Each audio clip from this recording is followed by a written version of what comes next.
करने की प्रार्थना की गई है। क्यों? क्योंकि जैन मान्यता के अनुसार एक बार जो मोक्ष में चले जाते हैं, सिद्ध हो जाते हैं, वे लौटकर संसार में नहीं आते हैं। इसलिए कभी ऐसी प्रार्थना करके कि एक बार तो आना पड़ेगा और सोते हुए भारत को जगाना पड़ेगा, अपनी प्रार्थना निष्फल नहीं होने देना चाहता। जो गया सो गया, वो वापस नहीं आता। जैसे हमारा बचपन गया सो गया, वो वापस नहीं आता, लेकिन वो हमारे ज्ञान में आता है, हमारी ध्यान में आता है। कल्पना कीजिए, जब आप 6वीं क्लास में पढ़ते थे, होली का समय था, आपने गुब्बारे में पानी भरकर मास्टर जी के कुर्सी के गद्दी के नीचे बस रख दिया था।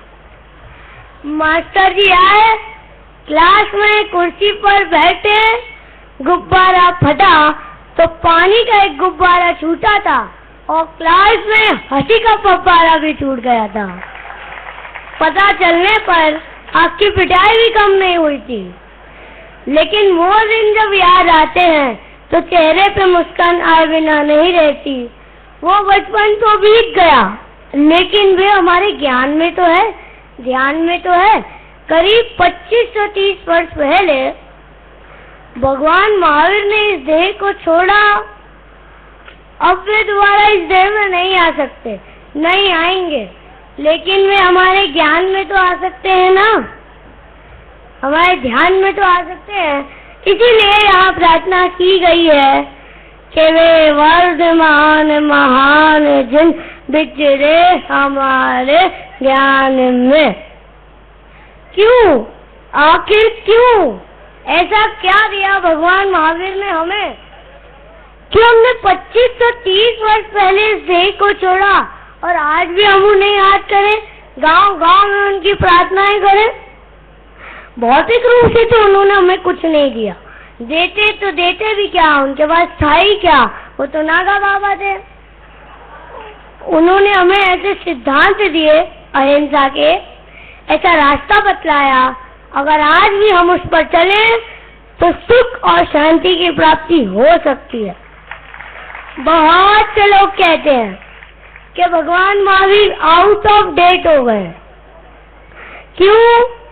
क्योंकि जो रास्ता हमने 2530 वर्ष पहले बताया था, हो सकता है वो उस जमाने में काम करा हो। कहाँ वो बैलगाड़ी का जमाना और कहाँ हम आज रॉकेट की दुनिया में आ गए हैं। इसलिए वो लोग कहते हैं कि भगवान महावीर आउट ऑफ डेट हो गए हैं। मैं उनसे कहना चाहता हूँ कि भगवान महावीर आउट ऑफ डेट नहीं हुए हैं, बल्कि एकदम अप टू डेट है।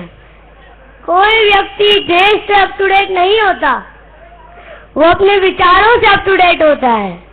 भगवान महावीर की वाणी, जो अहिंसा के सिद्धांत आए हैं, वो हमारी आज की समस्याओं का समाधान कर सकते हैं।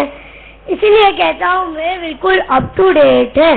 उनने जो अहिंसा का पाठ पढ़ाया है, उसकी जरूरत जितनी आज है उतनी भगवान महावीर के जमाने में भी नहीं थी। क्यों? क्योंकि महावीर के जमाने में हिंसा इतनी खतरनाक नहीं थी। पहले व्यक्ति पत्थरों से लड़ा करते थे, फिर हमने तरक्की की और तलवारें बनाई, और तलवार की भी मार 4 हाथ से ज्यादा नहीं थी, नहीं तो वो भी बेकार थी। फिर हमने गोलियां बनाई, और वो गोलियां एक समय में एक आदमी को ही मार सकती थी। अगर वो आदमी 200 फुट दूर हो, अगर उससे ज्यादा हो, तो वो भी बेकार थी। और अब तो हमने ऐसे ऐसे बम बना लिए हैं कि एक बम से हिंदुस्तान साफ हो सकता है और दूसरे बम से चाइना। और आपको पता है, ये बटन दबाना किन लोगों के हाथों में है, जो दिन भर में 2-3 बोतल पी लेते हैं। हम गर्म पानी पीने वाले भी जब कभी पंखा चलाना चाहते हैं और गलती से दूसरा बटन दब जाता है और बिजली का बल्ब जल जाता है। इतनी भूल तो हम गर्म पानी पीने वालों से भी हो जाती है ना। उस शराबी में, शराब के नशे में अगर चाइना के बटन दबाने की कोशिश की और गलती से भारत का बटन दब गया तो हम मुफ्त नहीं मारे जाएंगे। आज इंसान ने इतना खतरनाक रूप धारण कर लिया है, इसलिए मैं कहता हूँ भगवान महावीर की अहिंसा की आवश्यकता इस दुनिया में जितनी आज है उतनी भगवान महावीर के जमाने में भी नहीं थी। यह तो बात हुई भगवान के अहिंसा की आवश्यकता की। मूल बात तो यह है कि भगवान महावीर की दृष्टि में अहिंसा कहते कैसे है। लोग तो कहते हैं इसे क्या जानना, हिंसा नहीं करना, इसे अहिंसा कहते हैं। लेकिन अहिंसा का वास्तविक स्वरूप क्या है? आत्मा में रागादि भाव की उत्पत्ति होना, इसका नाम हिंसा है। और आत्मा में रागादि भाव की उत्पत्ति न होना, इसका नाम अहिंसा है। और यही जिनागम का सार है।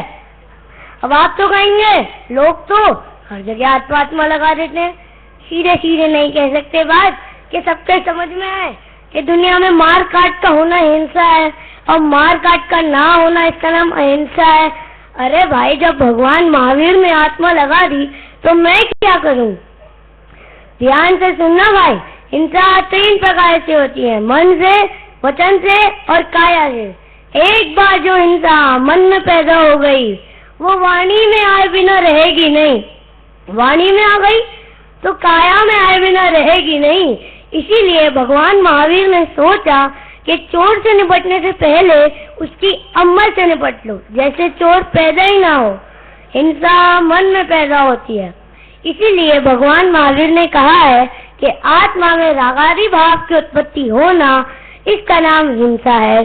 और आत्मा में रागादि भाव की उत्पत्ति ना होना, इसका नाम अहिंसा है। और यही जिनागम का सार है। इसीलिए मैं आज के डॉक्टर हुकुमचंद बारिल और पूज्य देव कानली स्वामी के शुभ अवसर पर आपसे निवेदन करना चाहता हूँ कि भगवान महावीर के बनाए हुए रास्ते पर चलिए, तभी हमारा महावीर जयंती बनाना सार्थक हो।